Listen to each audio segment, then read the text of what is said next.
anything like that? So I mean, that would be kind of what we would do, putting together a bass track on a song like this, you know. You're gonna do this next, right? We're gonna do another. We're gonna do another one that's more. Thanks a lot, man. Thanks. We're gonna do a second song. Where it's, well, we're gonna change the setup a little bit. So now, you're gonna want to play to like a click, a loop. Yeah, actually, click is perfect. A click and amp-wise. Oh, it's too small. Okay. Actually, we can do direct. You know. Just do all direct. Yeah. I could do an amp with room mics too if you want. Okay. Whatever is more interesting for them to. Well, let's do the DI. Let's put like, let me do a couple of room mics too. We'll clean that amp back up and maybe we'll do, depending on maybe some melody sections, we'll be able to go to some room mic kind of cool thing, you know. I don't know what the sounds, what the song's like. So. Does it have a name first of all? Yeah, black or white. Mark, we have a question from guys. Yesterday you was telling us that the emotion is what really matters in the tune. So, you know, emotion-wise, is it really important to, you know, to record all the tune, you know, all the way down? I mean, from the top to the bottom, the whole tune, because this is how you're gonna, you know, transfer this emotion the best way, instead of, you know, inserting some pieces. I mean, that's like back in the days on the tape. Yeah, I mean, generally, I will have stuff, you know, musicians or vocals go all the way through. I'm not necessarily. I don't like to do vocal punches. I like that. Like section by section. I'll usually have them go. Like with the vocals, I want them to go all the way through the song. So by the third chorus, they're sounding a little more tired and stuff. Then, you know, I'll do that a few times. Then I'll go back and narrow it on little sections if I need to replace just one thing. But I like to try to get the emotion of somebody playing all the way through if I can, you know. I mean, there's no hard and fast rules. Sometimes I have one guitar player in LA that I work with a lot, who's a super emotional player, but he's a studio musician and he likes to just focus on, he'll listen to the song, let's do all of these sections right now, you know, because he'll have an idea and then he'll want to go back and build around that. So he doesn't build all the way through and it works great. You know, he works great that way. He kind of finds spots in the tunes that he immediately has a concept for, and then builds backwards from those. So, I mean, again, there's no hard and fast rules. What's your opinion about writing, you know, recording bass, guitar, and drums at the same time, like a garage? Again, generally when I'm tracking stuff, I try to track as much as I can at the same time. I will, in pre-production, I'll build out extra parts that the band might not even play, and I like to have the vocal recorded. Especially if we're playing to a click, I'll pre-record the vocal, and I'll have the vocalist sing a few live takes. If the band's doing 20 takes, I don't want the lead vocalist to sing them in jazz, but I have as much going on as possible, because it's so hard for a drummer. Am I going too long? It's so hard for a drummer to get dynamics if he's the only guy out there in the room with maybe like one or two things. He doesn't know where the fuck, you know, how do you build the chorus, you know?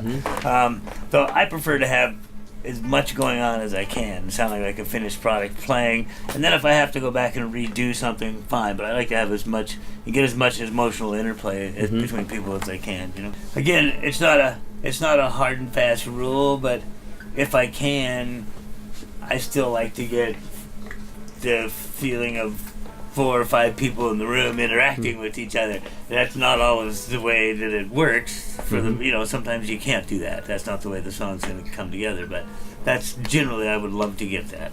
Also, when I track a band, I mean, I try to put everybody, you know, if we're tracking, I'll try to put everybody's in the room really close, looking at each other. I'll isolate the amps off, you know, as depending on what the song's going to be, I might leave them a little open and let some bleed in. But I like to have everybody at least. There's just the visual communication when you can see a drummer's hand coming down. You know, it makes it easier to get tiny cues.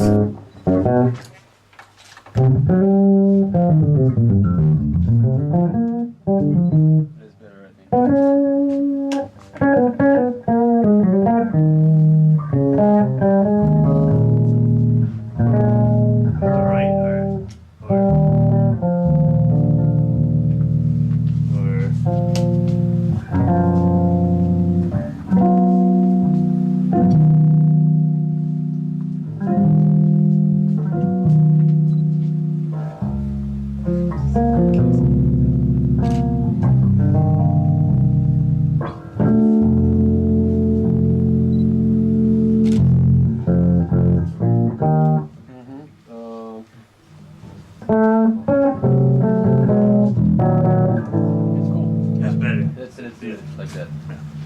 So we're just gonna patch in a compressor on the DI, and We had the amp so fuzzed before, it wouldn't really have mattered if you put a compressor on. should be And then in I'll maybe put the 670 on the rims. rims. Yeah. This guy's not coming.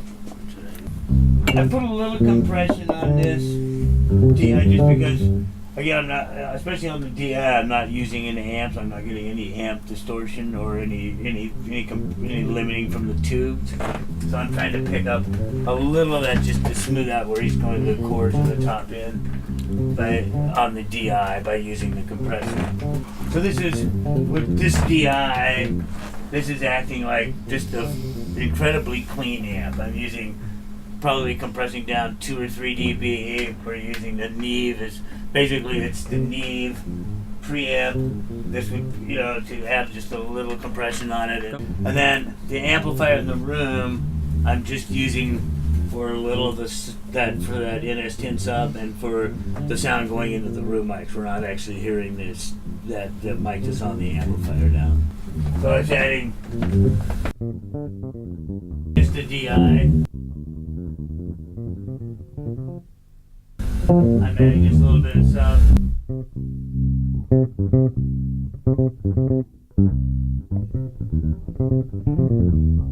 I'm adding just a little bit of room ambience to the direct, so it just sounds like a little bit like an amp in a room.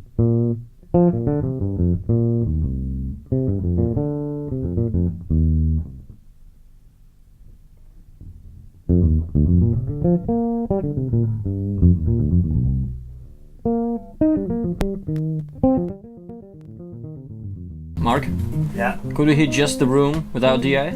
yeah. Just 1 second.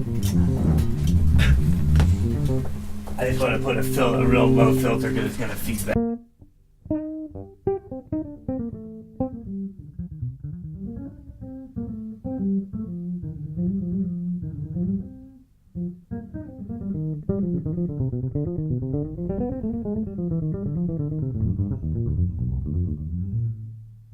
It's just the room there.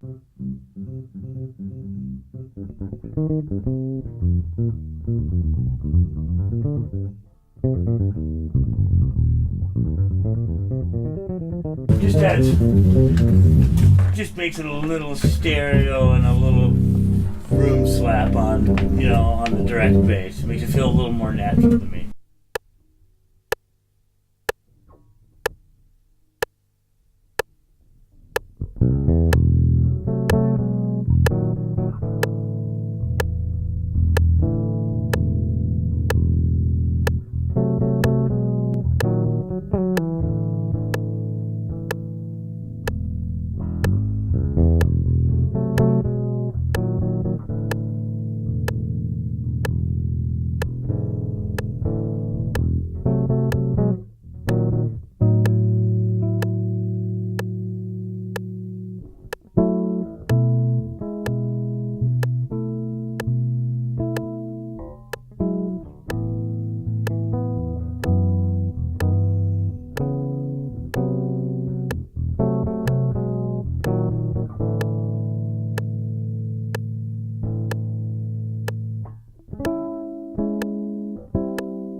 already do that. Now I'm gonna add. What I can do now is add the bass line actually now. Okay. Actually, I can already do another pass of. No, let me do the bass line first. Then another pass of complementary chords, harmony, and then I'll do the melody. Alright. It's one bar for you. Let's see. 2, 3, 4.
There's one chord that I fucked up, yeah.